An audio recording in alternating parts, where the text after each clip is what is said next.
उर्वरित रकमेचं वाटपाची प्रक्रिया चालू आहे।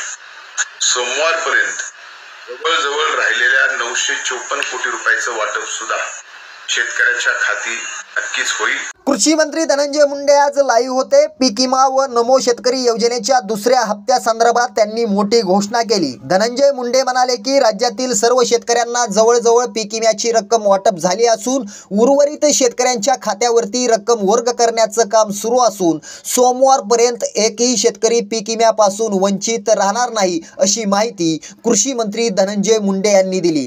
कोणत्याही सरकारनं 1 रुपयात पीक विमा दिला नाही, मात्र आमच्या सरकारने ते करून दाखवलं अशी माहिती देखील धनंजय मुंडे यांनी दिली। पीएम किसान योजनेच्या धर्तीवर आपण राज्यात नमो शेतकरी योजना आणली, त्याचा पहिला हप्ता सर्व पात्रधारक शेतकऱ्यांना मिळाला। आता दुसरा हप्ता देखील तुम्हाला याच महिन्यात वितरित होणार असून आम्ही सदैव शेतकऱ्यांच्या पाठीशी आहोत अशी माहिती कृषी मंत्री धनंजय मुंडे यांनी दिली।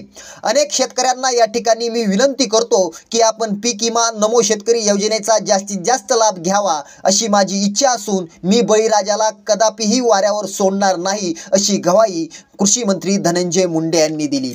याबाबत तुमचं मत आम्हाला नक्की कमेंट करा।